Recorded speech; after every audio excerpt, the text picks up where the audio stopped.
and girls. We are working in Classkick. We're looking at the last slide for today's lesson in Unit 13, Lesson 17. So slide number 5 is what we're looking at. And it looks like we're going to be using this line plot here to answer a few questions over here.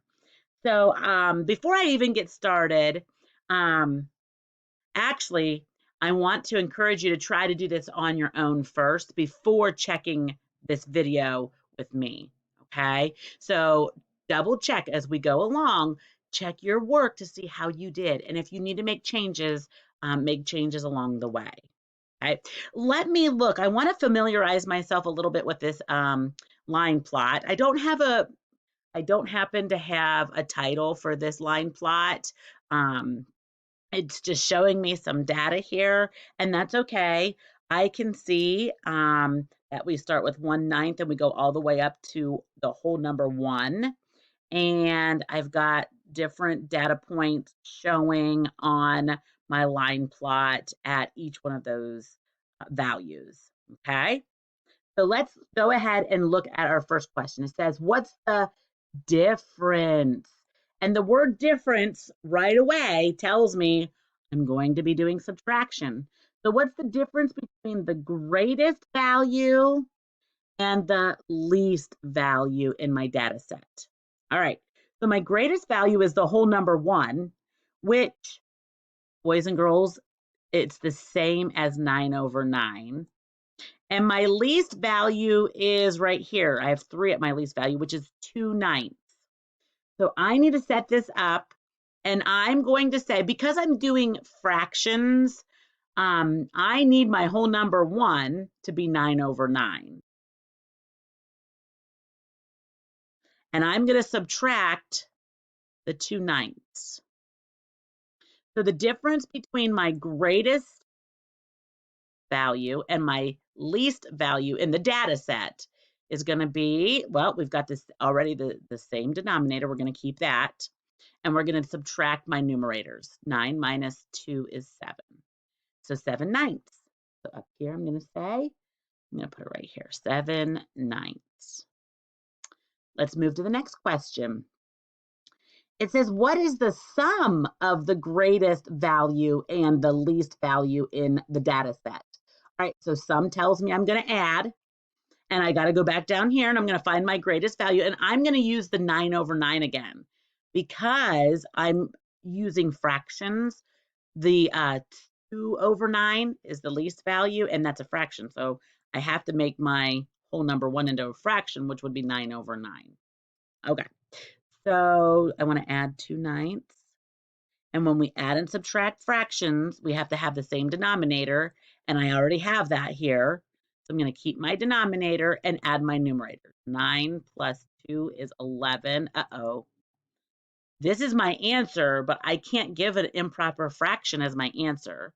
So I'm going to have to do a little bit of work with this 11/9. I'm going to take that elephant on the ball, that improper fraction, turn it into a mixed number. 9 goes into 11 one whole time. 11 take away 9 is 2. And I keep my 9ths.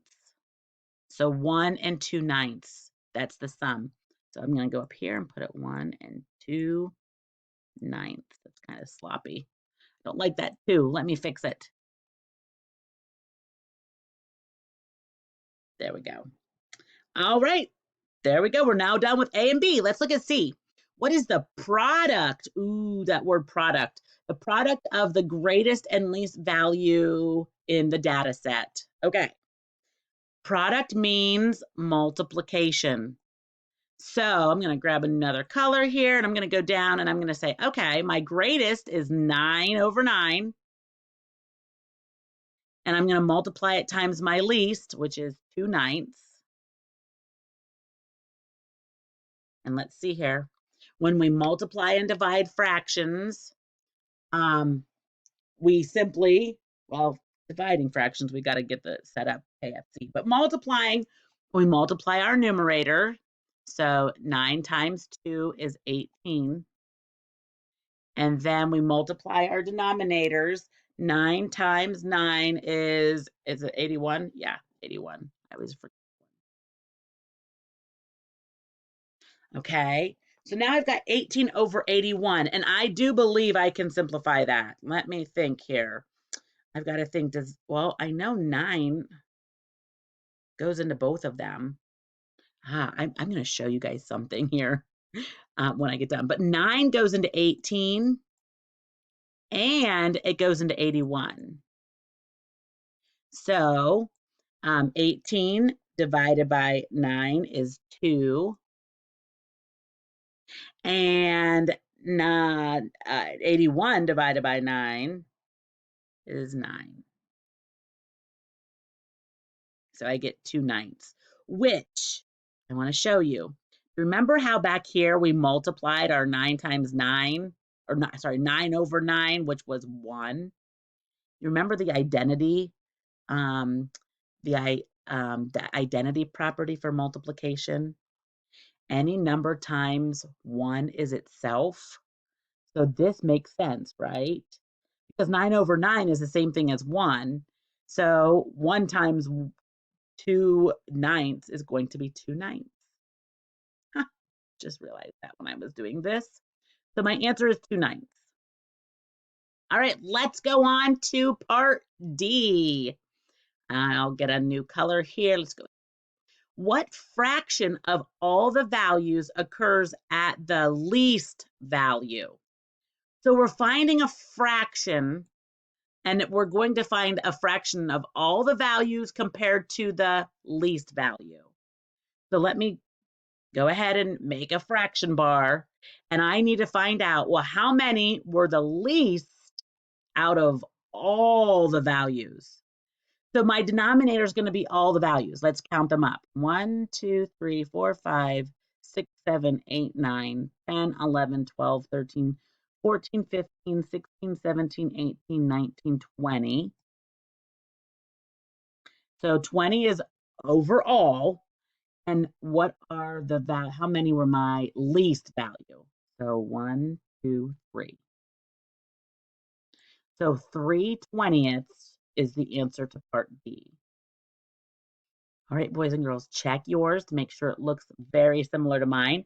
If you needed to make any changes, that's okay. If you made a mistake, that's okay.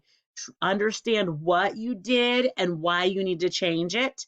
Make your whiteboard look like my whiteboard. Make sure you have answers for A, B, C, and D, and you may move on.